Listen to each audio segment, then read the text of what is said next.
You get to know the inmate. For us, we were writing for a couple of months. The inmate sends you an application.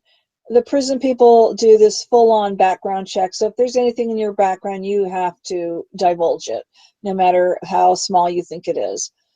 They do a background check on you. If you're approved, cool. The inmate lets you know you can start visiting. I think probably all around the state now, you have to make an appointment. There's a visitors, it's called V-Passes. I don't even know all the, anyway, it's about making appointments.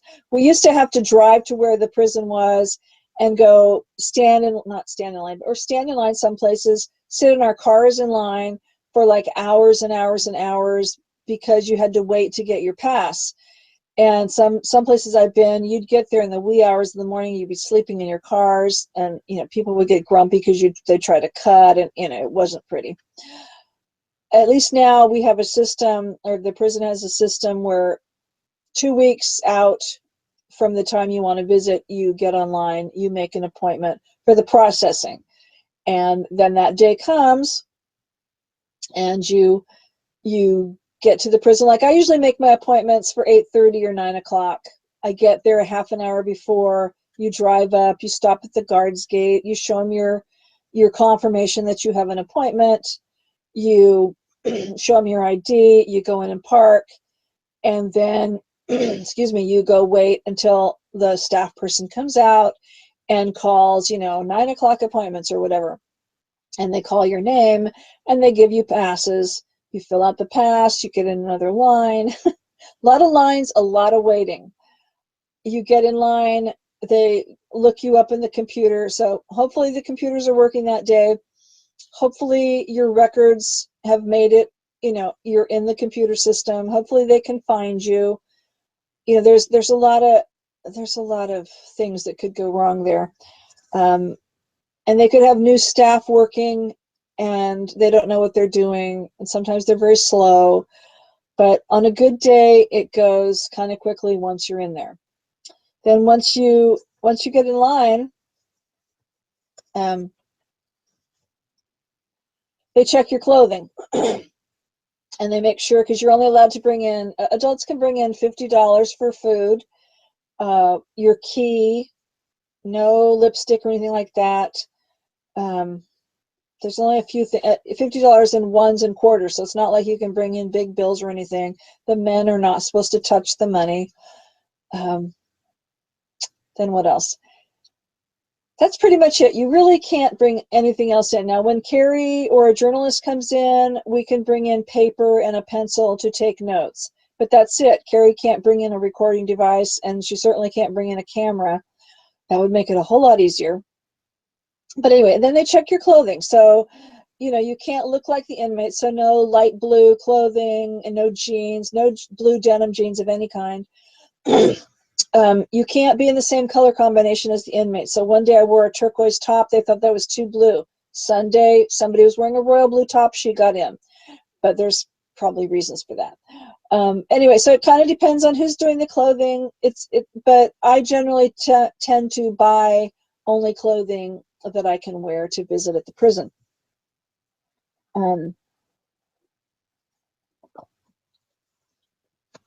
You don't want to wear anything too tight, too revealing, whatever. And you go in and you see people wearing all kinds of things they shouldn't be seeing or wearing. But, again, I just try to dress very conservatively because I don't want anything to delay or postpone the visit.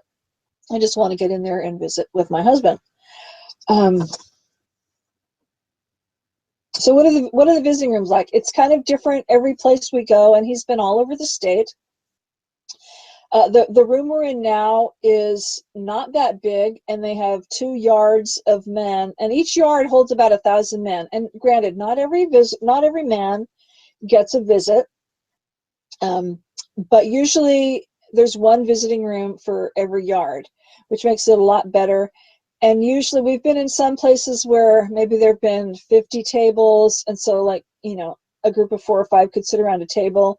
When it gets really crowded, people double up on the table, so it's usually us 2, and when it starts getting crowded, another couple will come share the table with us. In this particular place, excuse me, They don't assign tables. We can just go in and sit down. We've been at other places where they assign you the table because they want to know exactly where you're sitting. Once I get my pass and I'm put through the computer, I go through a metal detector. And if that's all good, then I go through the locked gates and down into the visiting room where I hand my pass and ID to yet another person behind glass, and they check me in, and the sliding prison door, the barred door, gets opened, and you go into the big visiting room, and there's more staff guards in there, and you're always on camera. There's millions of cameras. It seems like millions. There's cameras all over, in the ceiling, so they're watching you all the time. And not that we try to do anything like we shouldn't be, but they're watching people all the time because things do go on. Drugs are passed, contraband is passed. Some people try to get a little too physical, so they're constantly watching. The visiting room, anyway, it has, I don't know, this one's a little bit different because it has several small tables, then it's got some long tables, then it's got other tables over for the kids area, it's got some handicap tables. And because it's for 2 yards, it has more tables than they normally do. And they pack in, they probably pack in at least a couple hundred people in there. Husbands, wives, girlfriends, families, moms, dads, kids, grandparents, grandkids, you name it. There's lovely murals all over the walls that the different inmates have painted over the years. There's a lot of vending machines. It's the one thing I like about this place because there are vending machines, lots of them. So you're never running out of food. The vendor is constantly in there restocking the food. There's lots of drink choices. And now it's not the healthiest food. Some of it is like frozen entrees you would find at Costco, but there is one machine where he's got fresh sandwiches and fresh tacos and fresh salads. So that's pretty cool. And the rest of it is what you'd probably find at a fast food place. There's a chip machine and, snack machine and popcorn, and, there's a coffee machine and soda and water. And depending on how hungry your person is that week, it depends.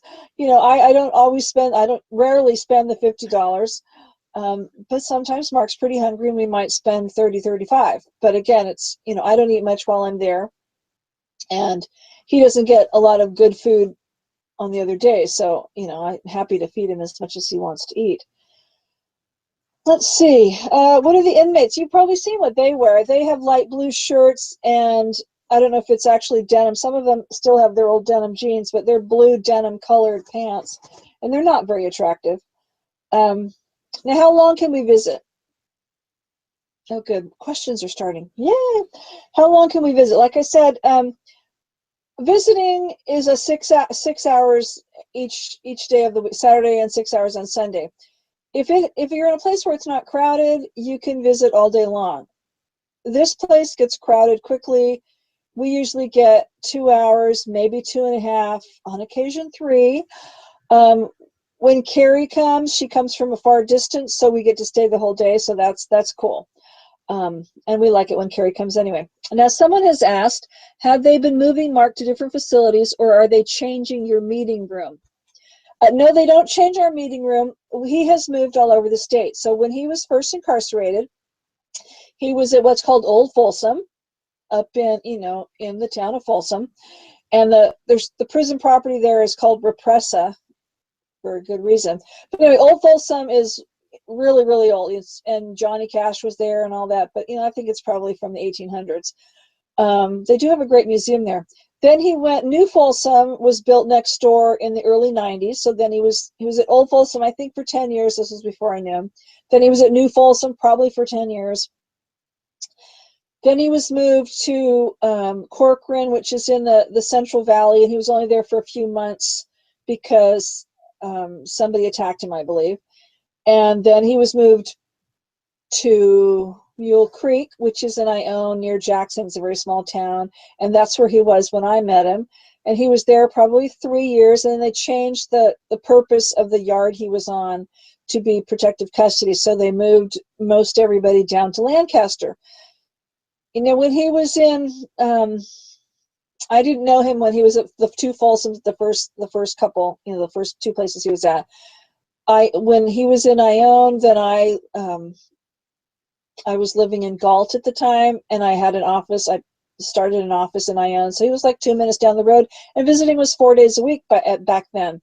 When he got moved to Lancaster, that's a 7 or 8 hour drive, and his mother was alive, so we would take a whole day to drive down there. We would visit for 3 days, and we'd take a whole day to drive home. So that was a long trip. And then he was attacked there, and he was in the hole for a while, and so we didn't go visit very often. And then he got moved to Salinas Valley, which is, down 101 near Soledad, and that has a pretty big visiting room. So he was there for several years, and then he got moved back over to, they built a new prison out in Delano called Kern Valley. He was there for a few years.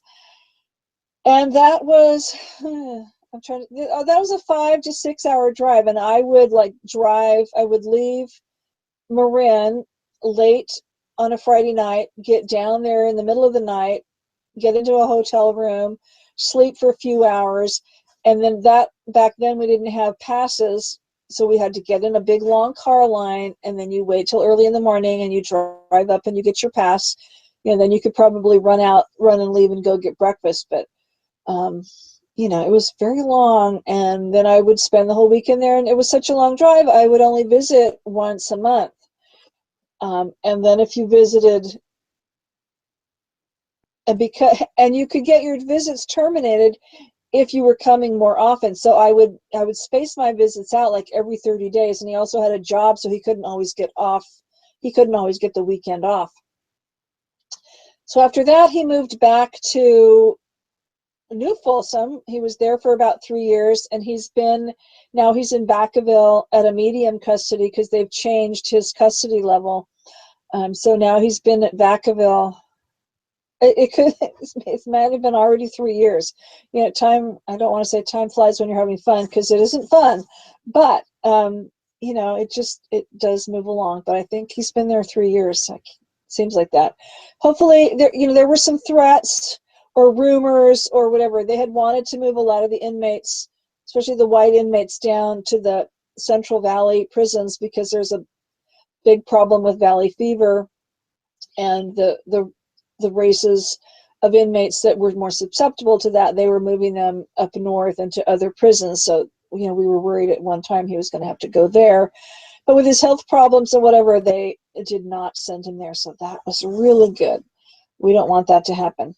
Now, are we allowed to have any physical contact when we see each other? Yes. When I get there, you can have a brief hug and a brief kiss at the beginning and ending of each visit.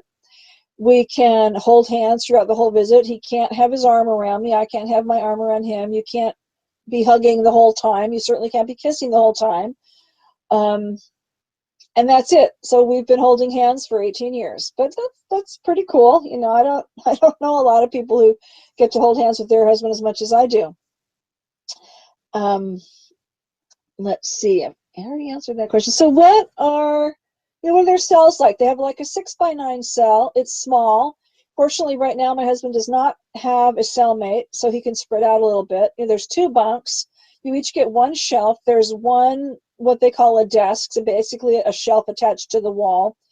And that's it. It's ugly. It's not very homey, of course. It's not meant to be.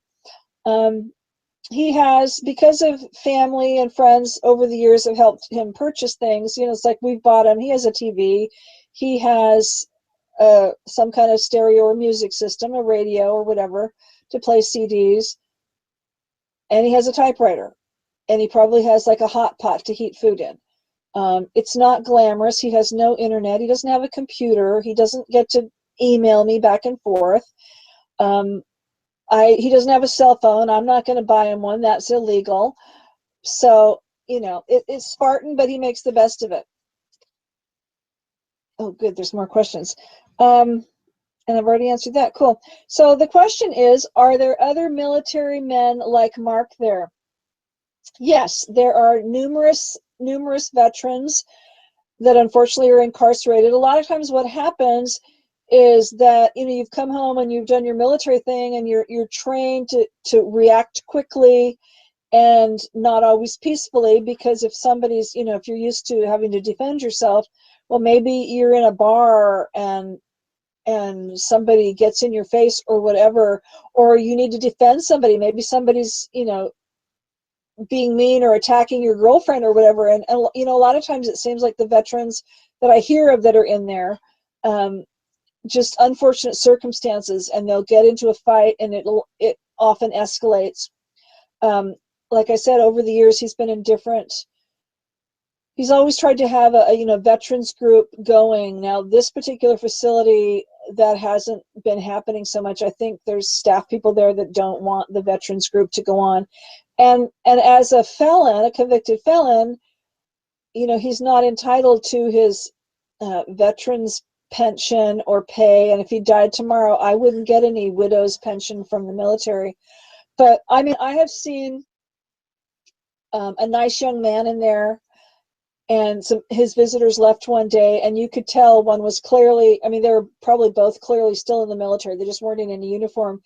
And I remember another day, and I don't know if it was Mother's Day or Father's Day or whatever it was, maybe it was the kid's birthday, but his brother or a cousin or somebody who's in the Marines came in, and he was allowed to wear his dress uniform. So yes, that wasn't the inmate, but that was cool to see. And, it's like, and I'm sure Mark appreciated seeing that. But yes, there are numerous inmates in there.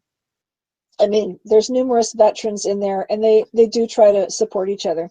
Next question, tell people why he had to move cells recently. Oh, good question, Carrie. Okay, now this is a sore subject. An organization, and many of you have probably heard of Delancey Street. Delancey Street is a program here in San Francisco, and I know they have a moving company, but their goal is to supposedly rehabilitate inmates. Well, somehow this private nonprofit organization has convinced the state, and they have a contract with the state to take over a building at Mark's prison and turn it into a Delancey Street program building, where they're going to bring people in to, run them through their program. And supposedly, like, after being in their program for 2 years, they're going to help them with the parole board. Or it's supposed to be basically, if you do our program for 2 years, you're a shoo-in to get parole. Now, the problem with that is, number one, they moved everybody out that wasn't going to be in the Delancey Street program. So even though Mark had a job there and whatever, he had to move to a different building. His boss had to move to a different building. It was lots of upheaval. And the problem is, number one, they delayed the start of this program for months and months, and nobody knew exactly what was going to happen. And right now, Mark said there's only like 22 guys in the building. The building is 1,000. The building is supposed to house like a couple hundred guys. So when you have a prison that is at 195% capacity, it is so crowded there, and they only have 22 people in this 200-person building.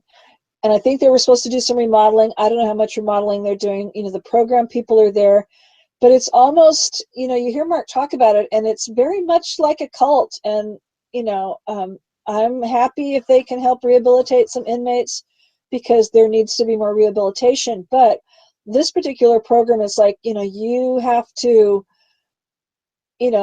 commit to, like, ratting on somebody if you see them doing drugs or doing anything wrong. And they're supposed to have their own exercise yard. They don't have that, so they're out on the yard with other general population inmates.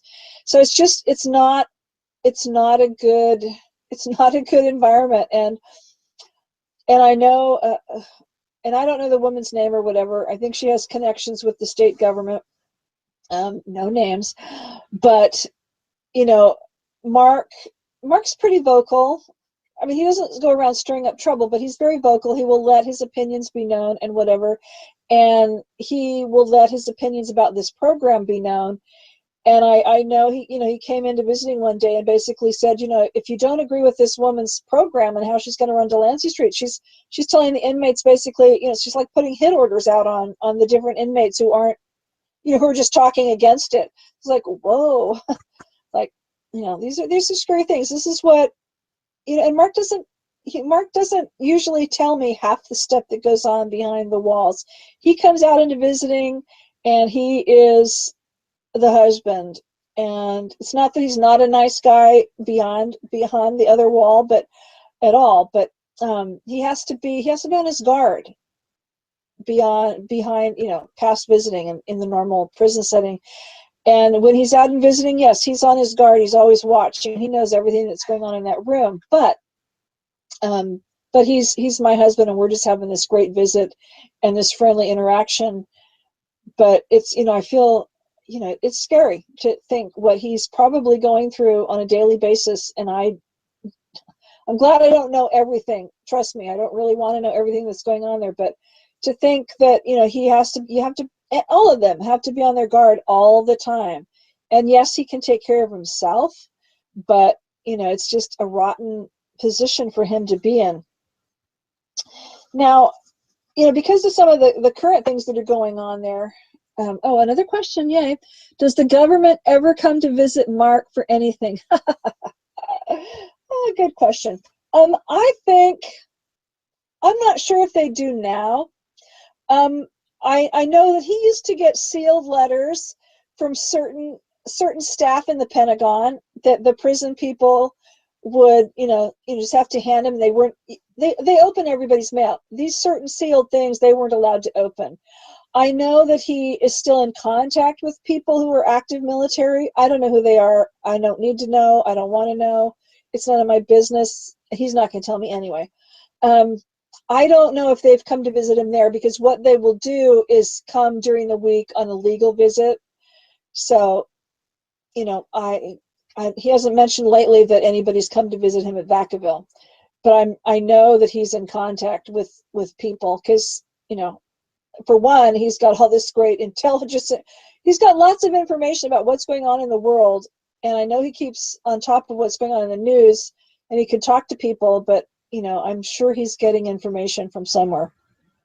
Some of the things that are going on right now that are really maddening are that, for example, he has health problems. The medical system there is really bad, and they would probably prefer that he drop down dead from a stroke or a heart attack rather than make sure he get the proper medical attention. He has a current medical condition right now that they don't know what to do with, because if they go in and operate, he has an aneurysm, or he has a blood clot in his jaw. If they don't do it properly, it could explode, and it's like, okay, and he's gone. But so far so good. But they're, and I think they've let lapse some of their contracts with civilian doctors. So that it's just maddening. And the other thing is, I guess there's a lawsuit about dental work, and so now if you have a dental problem, they want to just pull all your teeth and give you dentures instead of dealing with the dental problem. So there's a lot of hellish things going on. Another question. Thanks, Carrie. Talk about his ability with martial arts and how he's protected by others. Okay. I know Mark has probably some pretty elite martial art training. I don't know, if he's got a black or whatever belt. I don't know that level of it. And if he's shared that with you, Carrie, I forgot what he said. So, but I know he has martial arts training. He has very elite military training, both with humans and raptors. He is perfectly able to take care of you himself. There are codes on the different walls in the various buildings that they're housed. And, I don't know if it's, code for whatever, but there's a special code, like, this person can kill you with their bare hands. He's got that code. Not that he goes around killing people there with his bare hands, but, they know they need to be mindful of who he is. And the other wonderful thing is, because he's so well respected by the other inmates, they've got his back. And especially the whites, of course, because he's white, but he is friends with other races, because he's older. He tries to help keep the peace along with the other older inmates of the other races. He's often been on inmate committees where you discuss the politics of the yard. So, I know people have his back. People have walked up to him. I think it's probably why Carrie's referring to that. You can just tell when people are saying hello to him that, they've got his back, or, hi, how are you? And, even it's very apparent. And it's cool to see because, and again, I don't sit here and worry about, if he's safe or not, because I know it's not a safe environment, but he is protected, and he's also, surrounded by elementals who are going to protect him. So, there's more than one way to have good protection. So let's see. We've got a few more minutes. Yay. Talk about how psychic he is. Ooh, okay. Oh, I need a whole nother show for that. I'm sure Mark was born with his abilities. He was also, he comes by this. His mother was psychic. His grandmother was very psychic. His dad had elementals around him all the time. And Mark has been around numerous psychic people, and he's been around a lot of women of the craft. And it's amazing to it's just amazing to know that he knows stuff, and the energy that comes from this man is pretty amazing. And he's has the ability to astral travel and communicate telepathically with other people and other beings, human or not. Numerous occasions when he's had first contacts with species, he has talked, with them telepathically and through his elementals as well. But it's an amazing gift. He's constantly talking. He has an elemental that sits with him all the time. And, now he's openly having conversations with him. And that's cool because the elemental doesn't mind that I know that. And, the elemental is now talking to me through Mark, which is very cool. And I know he's there. I can sense things as well. But Mark just has this great ability about him. And when I didn't know as much about the elementals, I would wonder. It's like, and he would just kind of turn his head, and it's like you could tell he's listening to something. It's like, no, I know you're not crazy, and that's cool. But what can I say? I know when I go to places like England, and this is a wonderful thing to stop on. But when I go travel to England, I remember the first time I was there. My very first public speaking engagement ever in 2007, and I went to England to do it. And I just sat, and I could go in the green room, but I just kind of sat in a chair and just kind of pulled my thoughts together, and just asked for strength or whatever, just asked for the comfort of the guidance to do a good talk. And I could just feel this overwhelming sense that, yes, the elementals were there, and that was wonderful, but I knew my husband's spirit was there with me in England. So, I didn't see him, but I could feel him, and I usually feel something every time I go. So, I told him to pop in when I'm there this time, but that's just kind of a little private joke. It's not like he pops in and we have conversations here. But he's a wonderful man. He's a great psychic. He's a wonderful educator, and obviously I love him to death, and I'm grateful to share his work and all this information that he has. And please feel free to email me.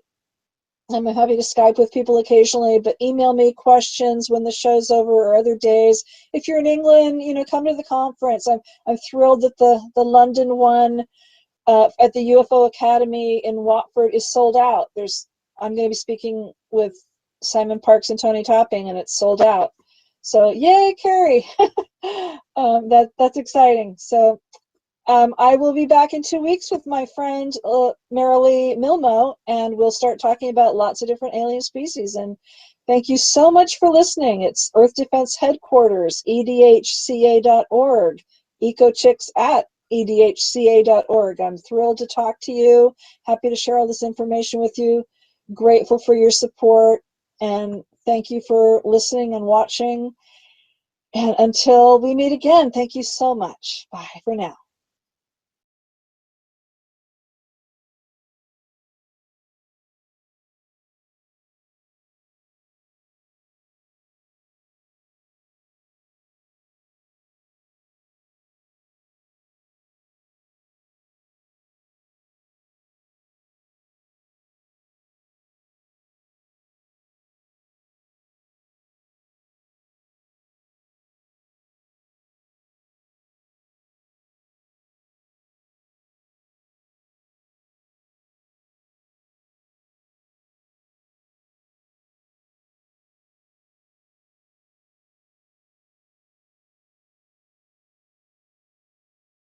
there's a lot of things that could go wrong there.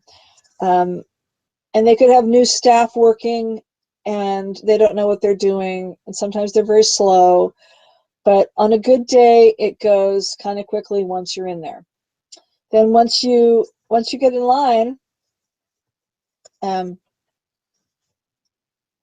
they check your clothing and they make sure, because you're only allowed to bring in, adults can bring in $50 for food, your key, no lipstick or anything like that. The hours in the morning you'd be sleeping in your cars, and people would get grumpy because they try to cut, and it wasn't pretty.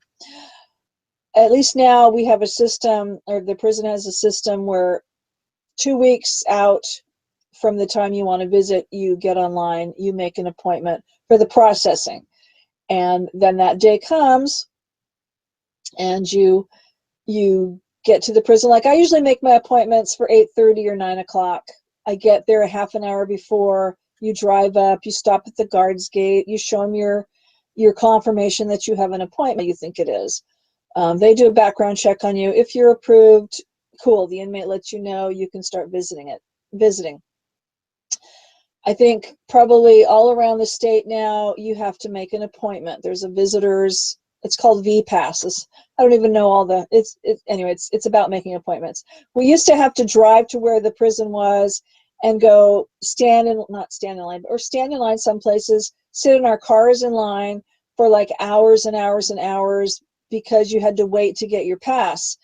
And some places I've been, you'd get there in the weekend, you show them your ID, you go in and park, and then excuse me, you go wait until the staff person comes out and calls 9 o'clock appointments or whatever, and they call your name and they give you passes. You fill out the pass, you get in another line. A lot of lines, a lot of waiting.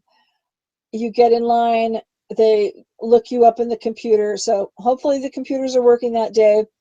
Hopefully your records have made it, you're in the computer system. Hopefully they can find you.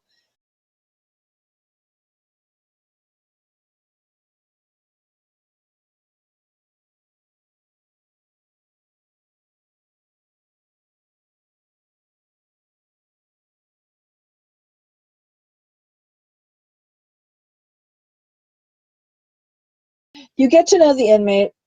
For us, we were writing for a couple of months. The inmate sends you an application. The prison people do this full-on background check. So if there's anything in your background, you have to divulge it, no matter how small